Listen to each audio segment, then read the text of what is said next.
इसी में हम आगे देखेंगे कि अगर प्रदूषण, जल प्रदूषण हो रहा है तो उसके क्या कोई उपचार हो सकते हैं। तो इसके लिए एक अध्ययन किया गया या एक केस स्टडी की गई। एकीकृत अपशिष्ट जल उपचार, उसका एक केस अध्ययन था कि जो वाहित मल है, वाहित मल सहित अपशिष्ट जल का उपचार एकीकृत ढंग से कृत्रिम और प्राकृतिक दोनों प्रक्रमों को मिलाकर किया जाता है। इस प्रक्रम का प्रयोग कैलिफोर्निया के उत्तरी तट पर स्थित अकाटा शहर में किया गया था। हम्बोल्ट स्टेट यूनिवर्सिटी के जीव वैज्ञानिकों के सहयोग से शहर के लोगों ने प्राकृतिक तंत्र के अंतर्गत एकीकृत जल उपचार प्रक्रम तैयार किया था। और इसमें क्या किए थे, इस जल उपचार को जब ये बना रहे थे तो इस कार्य को ये 2 चरणों में किए थे। जो पहला था परंपरागत अवसादन, यानी परंपरागत तरीके से, जिसमें निस्यंदन और क्लोरीन को मिलाकर इसका उपचार किया गया था। लेकिन इससे भी जो वाहित मल है उससे जो पानी है उसको शुद्ध नहीं किया गया। अभी भी उसमें जो कई तत्व थे, जो खतरनाक प्रदूषक थे, भारी धातु थे, ये काफ़ी मात्रा में मिले हुए थे। और इसे दूर करने के लिए एक नवीन विधि का प्रयोग किया गया। तो दूसरी नवीन विधि थी जिसमें जैव वैज्ञानिकों ने क्या किया, लगभग 60 हेक्टेयर जो कच्छ भूमि है उनको आपस में जोड़कर कक्षों की एक, कच्छ जो रहते हैं उसकी एक श्रृंखला बना ली। और इस क्षेत्र में उचित पादप, शैवाल, कवक और जीवाणु छिड़के गए जो इन प्रदूषकों को निष्प्रभावी, अवशोषित और अवशोषित इसका अवशोषण करते थे। इसलिए जो कक्षों से होकर गुजरने वाला जो जल था वो प्राकृतिक रूप से क्या हो गया था, वो शुद्ध हो रहा था। इस प्रकार क्या है, दो प्रकार के चरण में इसको किया गया। और जो द्वितीय चरण है उसमें जो है उनको प्राकृतिक रूप से शुद्ध जल प्राप्त होने लगा। कच्छ जो क्या होते हैं, एक अभ्यारण्य की तरह कार्य करते हैं जिसमें उच्च स्तरीय जैव विविधता, यानी उसमें मछलियां भी हैं, जानवर भी मिलेंगे और पक्षी भी इसमें पाए जाते हैं। और इस जो बहुत अच्छी आश्चर्यजनक जो परियोजना थी, इसकी देखभाल और सुरक्षा के लिए वहीं जो नागरिक थे उनका एक समूह था जिसे हम फोम या फ्रेंड्स ऑफ अकाटा मार्स द्वारा उसका जो है संरक्षण और देखभाल किया जाता है। और हमारी अधिकतर ये धारणा है कि जो अपशिष्ट है उसको दूर करने के लिए जल की आवश्यकता होती है। अर्थात जैसे हम देखते हैं कि टॉयलेट में पानी फ्लश किया जाता है तो बहुत ज़्यादा पानी उससे क्या हो जाता है, कई लीटर पानी जो है खराब हो जाता है। ये इसलिए बताया जा रहा है कि हो सकता है इसका एक उपाय जो किया जाता है कुछ देशों में और हमारे भारत के कुछ क्षेत्रों में, उसकी जानकारी मैं बताना चाह रही हूँ कि जो मानव उत्सर्ग है, ये जो मल मूत्र है, उसके निपटान के लिए पारिस्थितिक स्वच्छता एक निर्वहनीय तंत्र है जिसमें शुष्क टॉयलेट कंपोस्टिंग का प्रयोग किया जाता है और किया जा सकता है। और ये क्या होता है, कम लागत का, स्वास्थ्यकर भी होता है और इसमें एक व्यवहारिक तरीका है। इसमें क्या करते हैं, मानव जो उत्सर्ग है या मल मूत्र है उनका पुनः चक्रण कर प्राकृतिक उर्वरक के रूप में इसको परिवर्तित किया जाता है, जिसमें रासायनिक खाद की अब जरूरत नहीं होती है। अगर हमको प्राकृतिक रूप से उर्वरक मिलेगा तो रासायनिक खाद की जरूरत जो है ज़्यादा नहीं पड़ेगी। और ये कैसा बनाया जाता है, अधिकतर जो है इसको आगे मैं बताऊंगी कि पानी की जगह मिट्टी का प्रयोग किया जाता है। ये अधिकतर केरल के कई भाग, श्रीलंका में इकोसैन शौचालय कहा जाता है, इकोसैन शौचालयों का प्रयोग किया जाता है। ठोस अपशिष्ट किसे कहते हैं, तो जो भी चीज़ जो हम कूड़ा कचरा में फेंक देते हैं या जो भी हम घर से जितने भी या तो कागज़ निकलता है या रबड़ निकल रहा है या ऐसे जितने भी खाने का जो कचरा है, इन चीज़ों को हम ठोस अपशिष्ट बोलते हैं। तो आप देखते होंगे कि घरों में आजकल तो बहुत सुविधाएं हो गई हैं, घर के सामने ही नगर पालिका की गाड़ी आ जाती है। तो जो नगर पालिका की गाड़ी आती है उसमें जो डालते हैं हम, उसको भी अब अलग अलग बांट दिया गया है, गीला कचरा, सूखा कचरा, है ना।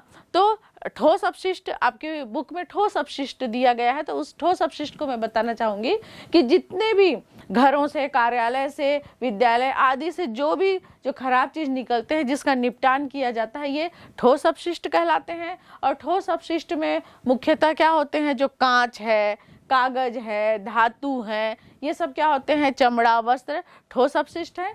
और इनको जलाने से क्या होता है, उसके आयतन में कमी तो आ जाती है लेकिन ये पूर्णतः जलते नहीं हैं। तो इनको अधिकतर हम लोग देखते हैं कि खुले में बाहर फेंक दिया जाता है, शहर से या गांव से दूर ले जाके इन गाड़ियों के द्वारा पहुंचा दिया जाता है और फेंक दिया जाता है, तो और इनको जला दिया जाता है। जलाने से ये कम तो हो गए लेकिन जो है ये पूर्णतः नहीं जलते हैं, बल्कि और क्या हो जाते हैं, ये मक्खी मच्छर चूहों के लिए वो रहने का स्थान, उनके प्रजनन का जगह बन जाता है और भी ज़्यादा गंदगी फैल जाती है। इसी चीज़ से बचने के लिए, यानी जो खुले में हम फेंक देते थे उसके जगह बचने के लिए सैनिटरी लैंडफिल्स का उपयोग किया गया है। यानी खुले स्थान में जलाकर ढेर लगाने के बजाय सैनिटरी लैंडफिल्स में को अपनाया गया। इसमें क्या होता है, इसको ढेर लगाने के बजाय गड्ढे, बहुत बड़े बड़े गड्ढे खोद देते हैं जिसमें कि अपशिष्ट को संघनन के बाद इनमें गड्ढों में डाल दिया जाता है और प्रतिदिन उसमें धूल मिट्टी डाला जाता है और धीरे धीरे वो जो है खाद के रूप में परिवर्तित होते जाता है। इस प्रकार हम ठोस अपशिष्ट का किस प्रकार हम निपटान कर सकते हैं, ये जो है इस अध्याय में बताया गया है। इस प्रकार बच्चों हमको भी इस पर्यावरणीय मुद्दों के प्रति संवेदनशील होना होगा कि क्या वाकई हम भी जल प्रदूषण, वायु प्रदूषण, ध्वनि प्रदूषण के लिए किस प्रकार हम भी कारक हैं, हम भी उसमें एक महत्वपूर्ण भूमिका निभा रहे हैं, हम किस प्रकार इन चीज़ों को कम कर सकते हैं। तो इस अध्याय में जैसे हम आगे देखेंगे कि जो अपशिष्ट है उसको 3 वर्ग में वर्गीकृत किया गया है। इसको मैं अध्याय को मैं पहले भी इसमें बता चुकी हूँ। कौन कौन से 3 वर्ग हैं, जैसे पहला है जैव निम्नीकरण योग्य, जिनको अपघटित किया जा सकता है। दूसरे है पुनः चक्रण योग्य, यानी उसका पुनः चक्रण कर फिर से प्रयोग किया जा सकता है। और तीसरा है जैव अनिम्नीकरण योग्य, यानी जिनको हम अपघटित नहीं कर सकते हैं। इसलिए हमारा फर्ज बनता है कि हम बहुत कम से कम कचरे को बाहर निकालें और ऐसे कचरे ना हो जिसको हम अपघटित नहीं कर सकते हैं, ऐसे कचरे हम न निकालें। इसका हमको कोशिश करना चाहिए कि हमारे तरफ से पर्यावरण को नुकसान ना हो, ऐसे हमको कोशिश प्रयास करते रहना चाहिए। जैसे हम देखते हैं कि बाजारों में आजकल दूध, जल, जो दैनिक जीवन में यूज होने वाली चीज है वो भी पैकेट में आते हैं और वो पैकेट भी 1 लेयर, 2 लेयर, टेट्रा लेयर में आते हैं। यानी कितने परत की उसमें पॉलिथीन लग जाती है, कितने परत की उसमें जो परत जो है, इतने ज़्यादा परत के वो बन जाते हैं कि वो अपघटित नहीं हो सकती। क्योंकि आप जानते हैं कि पॉलीथीन एक ऐसा चीज़ है जो कितने सालों तक भी अगर मिट्टी में रहता है तो वो मिट्टी को बंजर बना देगा लेकिन वो नष्ट नहीं होता है। तो हम देखते हैं कि जो हमारी दैनिक जीवन की चीज़ें भी हैं, जो बिस्किट हो गया, दूध हो गया, जल हो गया, कई परतों में है और वो जो पैकेट को हम यूज़ करने के बाद फेंक देते हैं और वो पैकेट जो है जाकर मिट्टी में दबा हुआ रहता है। कभी तो वह मिट्टी को पूरा बंजर कर देता है या कभी कभी गलतीवश कुछ जानवर उसको खा जाते हैं, जिससे जानवरों को उनके आंत में जाकर वो जमा हो जाता है और उन जानवरों की मृत्यु तक हो जाती है। इसलिए हमको कोशिश करना चाहिए कि हमको पॉलीथीन का कम से कम उपयोग करना चाहिए, बल्कि कागज़ों से बनी पन्नी का उपयोग करना चाहिए। लेकिन हम मार्केट में या बाज़ार में जाकर पॉलीथीन ही मांगते हैं। जिस दिन हम पॉलीथीन मांगना बंद कर देंगे उस दिन से ही पॉलीथीन का जो उपयोग है या मार्केट में पॉलीथीन आना बंद हो पाएगा। तो इस प्रकार हम भी जो है पर्यावरण को अपनी तरफ से जो हम सहायता दे सकते हैं वो कर पाएंगे। और उसी प्रकार हम देखते हैं कि जो प्लास्टिक के अपशिष्ट है उनके उपचार के लिए एक केस अध्ययन या केस स्टडी किया गया था कि जो प्लास्टिक है उसका कैसे उपचार किया जा सकता है, जो प्लास्टिक की पन्नियाँ जो बच जा रही हैं।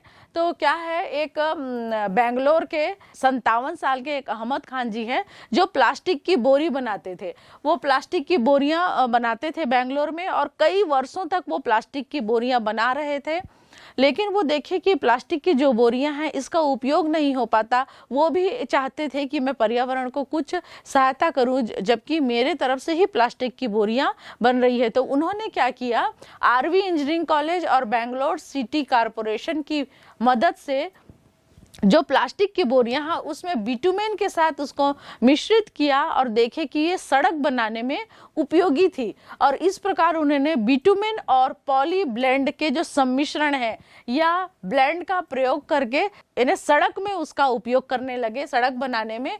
और क्योंकि ये जो बिटुमेन है वो क्या करता है, जल विकर्षण का गुण पाया जाता है ना, जल उसमें ज़्यादा नहीं रुक पाते, जिससे सड़क क्या हो जाता है, उसकी जो आयु है, सड़क जो है 3 गुना वो जो मजबूत बन जाता है। तो इस प्रकार बेंगलोर में 2002 तक लगभग 40 किलोमीटर जो सड़क है निर्माण जो है इसी प्लास्टिक अपशिष्ट से अहमद खान जी के द्वारा किया जाने लगा, और जिसमें उनका साथ बेंगलोर सिटी कॉरपोरेशन और आरवी इंजीनियरिंग कॉलेज ने दिया था। और इस प्रकार देखा गया कि जब उस प्लास्टिक के बोरियों का और अन्य प्लास्टिक का जब उसमें उपयोग होने लगा तो प्लास्टिक के कमी तक होने लगी। इस प्रकार प्लास्टिक के बोरियों का उन्होंने उपयोग किस प्रकार पर्यावरण के लिए ही किया, ये एक केस अध्ययन किया गया था।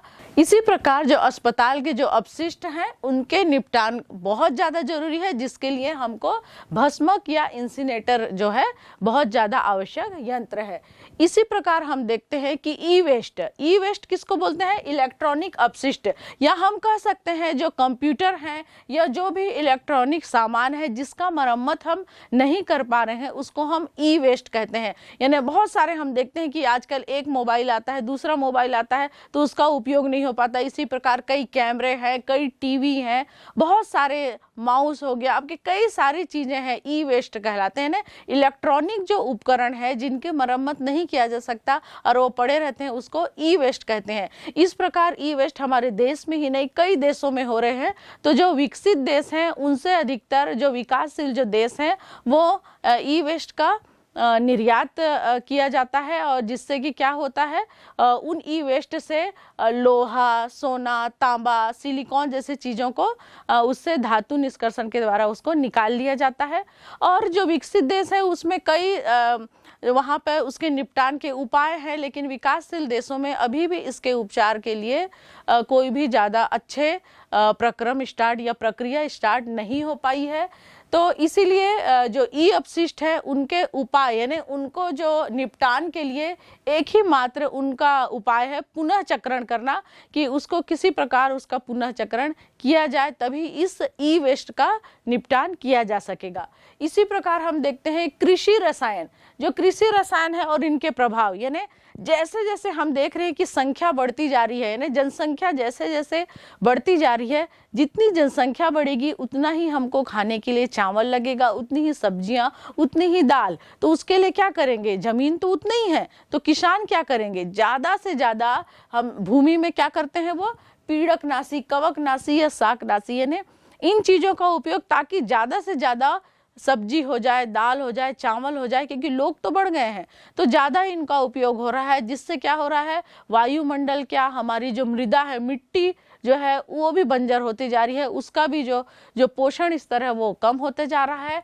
और लोगों को जो अच्छे दाल मिलते थे, जो भाजी सब्जी जो भी मिलते थे, वो जो है अब शुद्ध प्रकार का नहीं मिल पा रहा है, क्योंकि जो कृषि रसायन है बहुत ही अधिक खेतों में डाला जा रहा है, क्योंकि इसकी जरूरत है। जनसंख्या वृद्धि के कारण ज़्यादा से ज़्यादा किसानों के द्वारा उत्पादन के लिए इनका प्रयोग किया जा रहा है। इसी प्रकार जैव खेती के लिए एक केस अध्ययन किया गया था या केस स्टडी की गई थी कि जैव खेती एकीकृत जैव खेती चक्रीय और शून्य अपशिष्ट या जीरो वेस्ट वाली है, यानी इसके एक प्रक्रम से प्राप्त अपशिष्ट को, जो अपशिष्ट है उसको अन्य प्रक्रम में पोषक के रूप में उसका उपयोग किया जा सकता है। ऐसा ही प्रयोग एक रमेश चंद्र डागर जी हैं, सोनीपत हरियाणा के एक कृषक है। इन्होंने क्या किया, ये जो है कई उद्योग करते थे, जैसे कि मधुमक्खी पालन, डेयरी, वाटर हार्वेस्टिंग, कंपोस्ट बनाना और कृषि के कार्य, इस प्रकार श्रृंखलाबद्ध ये क्या करते थे, कई प्रक्रमों को करते थे और एक जो उनका उद्योग है उसका दूसरे उद्योग में उसका उपयोग करते थे। जैसे डेयरी उद्योग से जो आने वाले जो उनके जो मलमूत्र हैं, गोबर है, उनका उपयोग वो खाद के रूप में करते थे, अन्य उद्योग में उसका उपयोग करते थे। मधुमक्खी पालन से भी जो अपशिष्ट निकलता था वो कृषि में करते थे। इस प्रकार वो दूसरे जो अपने उद्योग हैं उनके अपशिष्ट है उसका दूसरे उद्योगों में उन अपशिष्ट का प्रयोग करते थे। तो इस प्रकार उन्होंने एक हरियाणा में एक किसान कल्याण क्लब बना लिया है, जिसमें अभी कम से कम 5,000 से ज़्यादा कृषक उनसे जुड़े हुए हैं, जो अपने एक जो उनका जो कार्य है उससे निकले हुए जो अपशिष्ट है उसका वो दूसरे उद्योगों में उस अपशिष्ट का प्रयोग कर रहे हैं। फिर हमारे पास एक बहुत बड़ा चैलेंज है रेडियो सक्रिय अपशिष्ट, यानी रेडियो सक्रिय अपशिष्ट किसको बोलते हैं? जो न्यूक्लियर पावर है, यानी जो न्यूक्लियर ऊर्जा जो है उससे निकलने वाले जो अपशिष्ट है, अधिकतर दो सर्वाधिक खतरनाक इसके जो समस्याएं हैं। पहला आता है जो अचानक से होने वाला रिसाव है, जिसको हम देख सकते हैं 3 माइल आइलैंड या चेरनोबिल की घटना है, उसमें देखे थे कि अचानक हुए रिसाव से कितनी बड़ी समस्या आ गई थी। और दूसरा हमारा है कि रेडियो सक्रिय जो अपशिष्ट है उनका जो है सुरक्षित निपटान नहीं हो पाता है। ये इसके सबसे बड़ी समस्याएं हैं, किसके? रेडियो सक्रिय जो अपशिष्ट हैं। और ये जो रेडियो सक्रिय अपशिष्ट है ये मनुष्यों, पक्षियों, जानवरों सभी के लिए, वायुमंडल के लिए, पूरे पर्यावरण के लिए बहुत ज़्यादा खतरनाक होते हैं। इससे लोगों में कई बीमारियां और बहुत ज़्यादा कैंसर जैसी बीमारियां हो जाती हैं, जो कि सभी को, मनुष्यों से लेकर जानवरों तक को हानि पहुंचाता है। तो इस प्रकार हम देखते हैं कि जो रेडियो सक्रिय अपशिष्ट है इनके लिए एक निपटान करने की बहुत ज़्यादा आवश्यकता है, जिसके अभी तक बहुत अच्छे से उसको किस प्रकार इसका निपटान किया जाए इसका हल नहीं खोजा गया है। फिर आगे हम अध्याय में देखते हैं ग्रीन हाउस प्रभाव। ग्रीन हाउस प्रभाव, जैसा कि नाम से पता चल रहा है कि एक ग्रीन हरा कलर का घर होगा और उसमें कैसे इफेक्ट पड़ते हैं पर्यावरण का, इसके बारे में हम ग्रीन हाउस प्रभाव में जानेंगे।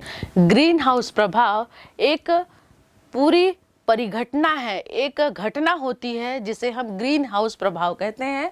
एक ऐसी परिघटना है जिसको एक छोटे से ग्रीन घर हम कह सकते हैं, या एक छोटा ग्लास का घर जैसा होता है, जो शीत ऋतु में पौधों को उगाने के लिए किया जाता है। और ये क्या होता है? ग्लास पैनल होता है जो प्रकाश को अंदर तो आने देता है लेकिन ताप को बाहर नहीं निकलने देता है। जैसा आप चित्र में देख रहे हैं कि इस ग्लास पैनल में प्रकाश अंदर तो आ रहा है लेकिन ताप बाहर नहीं जा पाता है। ये पौधा घर अधिकतर कैसा होता है? जैसे हम धूप में अगर किसी भी कार को खड़े कर देते हैं ना, तो कार क्या होता है, धूप के कारण उसमें बहुत ज़्यादा वो गर्म हो जाता है अंदर से वो कार। उसी प्रकार ये जो पौधा घर है एकदम अंदर से गर्म हो जाता है। और ये क्या है, पृथ्वी की सतह पर जो अंतरिक्ष में अवरक्त विकिरण के रूप में ऊष्मा जो उत्सर्जित करती है ये, लेकिन इसका केवल बहुत छोटा भाग ही अंतरिक्ष में जाता है, क्योंकि इसका जो अधिकांश भाग है वायुमंडलीय गैस जैसे carbon dioxide, methane, nitrous oxide, chlorofluorocarbon, इन गैसों के द्वारा क्या होता है, अवशोषित कर लिया जाता है। ये गैसें क्या करती हैं, पूरे ताप को अब जाने नहीं दे रही हैं, उनको अवशोषित कर लेती हैं। तो इन गैसों के जो अणु है ना, उष्मा ऊर्जा विकिरित करते हैं और अधिकतर भाग पृथ्वी की सतह पर पुनः आ जाती है और ये फिर से गर्म हो जाता है। इस प्रकार ये क्या है, ये चक्र अनेक बार ये जो है ये चक्र चलता रहता है और जो पृथ्वी की सतह क्या होती है, गर्म हो जाती है। और इन गैसों को ग्रीन हाउस गैस कहते हैं। ग्रीन हाउस गैस क्यों कहते हैं? क्योंकि इन्हीं के कारण ही तो ग्रीन हाउस प्रभाव हो रहा है। कौन सी गैस है ये? Chlorofluorocarbon, nitrous oxide, carbon dioxide, methane, इनको हम क्या बोल देंगे, ग्रीन हाउस गैस बोलेंगे, क्योंकि इन्हीं के द्वारा ये ग्रीन हाउस प्रभाव हो रहा है।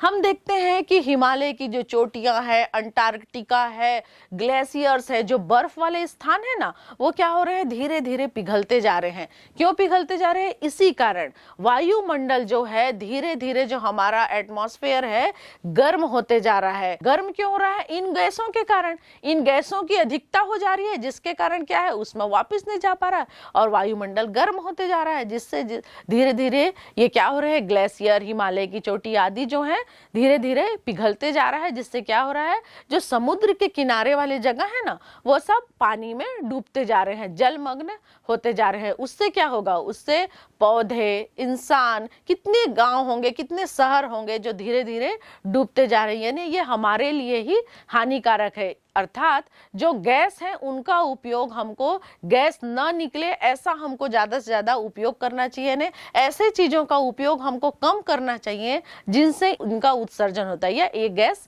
निकलते हैं।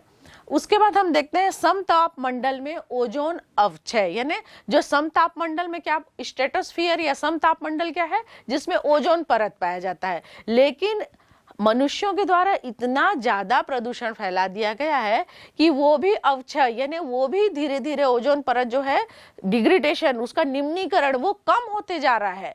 इसके लिए जो स्ट्रेटोस्फीयर है उसमें ये ओजोन परत पाया जाता है। ओजोन परत हमारे लिए बहुत लाभकारी है। ये क्या करता है, सूर्य से आने वाले पराबैंगनी किरणों को जो सीधे अगर हमारे से टकराए ना तो बहुत सारे त्वचा कैंसर, मोतियाबिंद हो सकती हैं। लेकिन ये जो ओजोन परत है उसको वहां पर रोक कर रखता है। लेकिन मनुष्यों के इतना ज्यादा प्रदूषण के कारण ओजोन जो परत है ना वो भी धीरे धीरे पतली होती जा रही है और कई जगह इतनी ज्यादा पतली हो गई है कि बड़े बड़े छिद्र बन गए हैं जिसको हम ओजोन छिद्र कहते हैं। वायुमंडल के निचले भाग से लेकर ऊंचे शिखर तक ये वायु स्तंभ में ओजोन की जो मोटाई है उसको हम डॉप्सन यूनिट या DU के द्वारा मापते हैं। और ये जो ओजोन है सतत बनता रहता है, लेकिन कुछ कारणों से इसका डिग्रेडेशन, कोई चीज बनेगा तो वो कम भी तो होगा, खत्म भी होगा, तो धीरे धीरे क्या हो रहा है, इसका डिग्रेडेशन, उसका निम्नीकरण भी होते जा रहा है। और इसके मुख्य कारक है CFC गैस, जो क्लोरोफ्लोरोकार्बन है। ये ओजोन परत को बहुत ज्यादा हानि पहुंचाता है। तो CFC गैस निकलता कहाँ है, हमारे घर में, हमारे ऑफिसों में, हमारे कार्यालयों में जो उपयोग होते हैं, AC उपयोग होता है, जो फ्रिज उपयोग होता है, उससे क्या है क्लोरोफ्लोरो या CFC गैस निकलती है जो कि वायुमंडल में जाकर ओजोन परत को हानि पहुंचाती है। और इससे विभिन्न प्रकार की बीमारियां होती हैं, ये जैसे मैंने बताया है। इसलिए हमको कम से कम इन जो घर दैनिक जो जीवन में जो उपयोग होते हैं इनका उपयोग कम से कम करना चाहिए। ओजोन परत के अवक्षय को देखते हुए अंतर्राष्ट्रीय कई प्रयास किए जा रहे हैं, जिसमें एक है 1987 में मॉन्ट्रियल या कनाडा में एक अंतर्राष्ट्रीय संधि पर हस्ताक्षर किए गए जिसे हम बोलते हैं मॉन्ट्रियल प्रोटोकॉल कहा जाता है। यानी इसमें क्या किए, विभिन्न देश मिलकर ओजोन परत या ओजोन का जो परत है वो कैसे पतली होती जा रही है उसको कैसा रोका जाए उसके लिए उपाय खोजे गए, जिसमें इस प्रोटोकॉल के अंतर्गत जो विकसित और विकासशील देश है उनके लिए अलग अलग दिशा निर्देश बनाए गए, जिसमें CFC या जो ओजोन के अवक्षयकारी यानी ओजोन को जो हानि पहुंचा रहे हैं ऐसे रसायन के उत्सर्जन को कम किया जाए, इसके लिए उपाय खोजे गए या और क्या किया जा सकता है और जो है उनको किस प्रकार हम नुकसान न पहुंचाया जा सके उसके लिए क्या और नए नए उपाय किए जा सकते हैं। विभिन्न देशों के द्वारा इसके लिए एक संधि में हस्ताक्षर किया गया और उसके लिए उपाय किए जाते हैं। फिर हम देखते हैं संसाधन जो है हमारे पास, जो प्रकृति ने दिए हैं संसाधन, उसके अनुचित प्रयोग यानी उसका सही प्रयोग न होना, अनुचित अनुरक्षण द्वारा निम्नीकरण। यानी प्रकृति ने हमको ऐसी बहुत सारी चीजें दी हैं लेकिन मनुष्यों के द्वारा उसका सही ढंग से प्रयोग न करने के कारण वो चीजें जो है प्रकृति ने जो हमको मुफ्त में दी हुई है वो चीजें धीरे धीरे समाप्त होती जा रही है। जैसे उसमें है मृदा अपरदन या मरुस्थलीकरण। मृदा अपरदन क्या है, यानी अत्यधिक खेती, वन का उन्मूलन यानी पेड़ों को काटने के कारण, अधिक चराई के कारण क्या हो रहा है, मरुस्थलीकरण, मृदा अपरदन होते जा रहा है। यानी मरुस्थलीकरण यानी वो जहाँ पे कोई भी पेड़ पौधे नहीं उग सकते हैं, धीरे धीरे वो जो मिट्टी है अनुपयोगी होती जा रही है, बंजर होती जा रही है और उसके ऊपर कोई भी पौधे नहीं लग पा रहे हैं, कोई भी पेड़ नहीं लग पा रहे हैं। और पेड़ों का न लग पाना यानी पेड़ रहेंगे तभी तो उनकी जड़ों में मिट्टी जो है पकड़ के रखता है वो, लेकिन कुछ ऐसा नहीं रहेगा तो मृदा का अपरदन हो जाता है, यानी मृदा रहती ही नहीं है और पेड़ नहीं रहते हैं तो बारिश नहीं होती है, जिसके कारण वो जो भूमि है, मिट्टी जो है बंजर होती हुई वो मरुस्थल का रूप लेते जा रहे हैं। और इसमें एक और है जल क्रांति या मृदा लवणता, यानी जल के उचित निकास के बिना सिंचाई के कारण मृदा में जल क्रांति या वाटर लॉगिंग होती है। लेकिन ये जो फसल को ये क्या करते हैं, प्रभावित करने के साथ साथ इसमें क्या करते हैं, जो सतह पर बहुत सारे जो लवण है आ जाते हैं, यानी जो रसायन है वो सतह पर आ जाते हैं, ऊपर वो उसके जड़ों पर इकट्ठा हो जाते हैं, यानी बहुत ज्यादा केमिकल जो है पौधे के जड़ों में आ जाता है, जिसके कारण अत्यधिक रसायन के कारण, अत्यधिक लवण के कारण भी वो पौधे नष्ट हो जाते हैं, मृदा में लवणता की मात्रा जो है बढ़ जाती है। तो ये सब के कारण है मनुष्यों का सही ढंग से किसी भी चीज का जो प्रकृति द्वारा दिया गया है उसका सही ढंग से उपयोग न करने के कारण ये सभी परेशानियां आ रही हैं।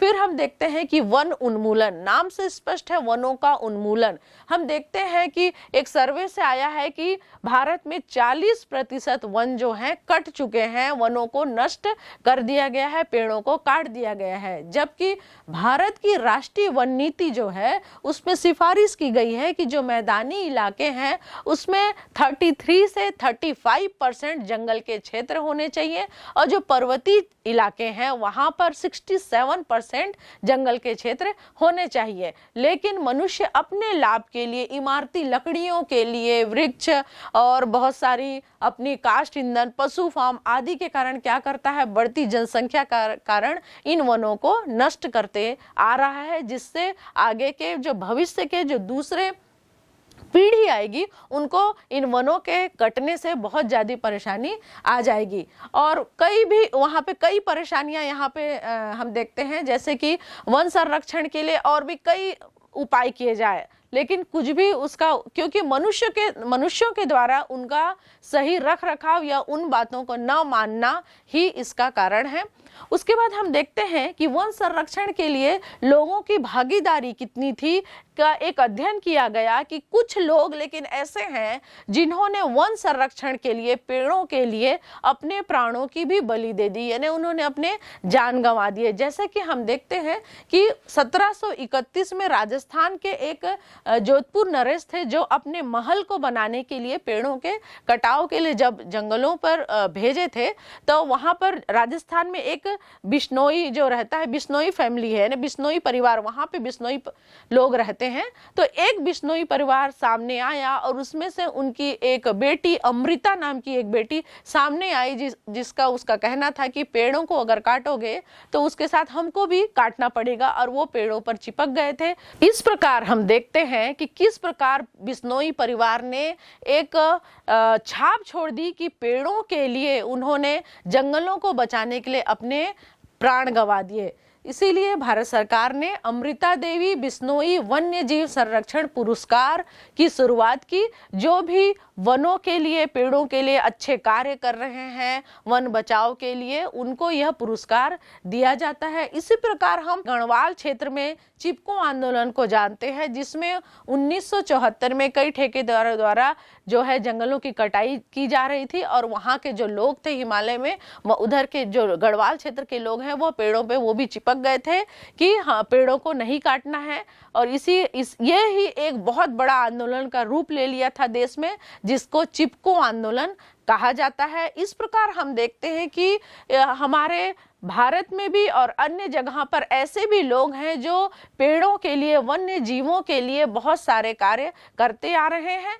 तो हमारा भी यह फर्ज बनता है कि हमको भी वन्य जीवों के लिए, पेड़ों के बचाव के लिए जो भी हम छोटी छोटी कार्य कर सकते हैं वो हमको करना चाहिए। इस प्रकार हम इस अध्याय में देखते हैं पर्यावरण के मुद्दे, विभिन्न पर्यावरण के मुद्दे हैं। वायु प्रदूषण है, जल प्रदूषण है, ध्वनि प्रदूषण है, वन उन्मूलन है, मृदा अपरदन है। तो इस प्रकार इनको मनुष्यों के द्वारा ही हानि पहुंचाया जा रहा है, लेकिन हमको ही अब आगे की पीढ़ी को, ताकि वो आगे की पीढ़ी इन जंगलों को, वनों को देख पाए, स्वच्छ वातावरण देख पाए, वायुमंडल देख पाए, इसके लिए हमको कई उपाय करना चाहिए। और जो सरकार अंतर्राष्ट्रीय प्रयास या अपने राष्ट्रीय प्रयास कर रही हैं, उनमें हमको भी अपनी भागीदारी देनी चाहिए।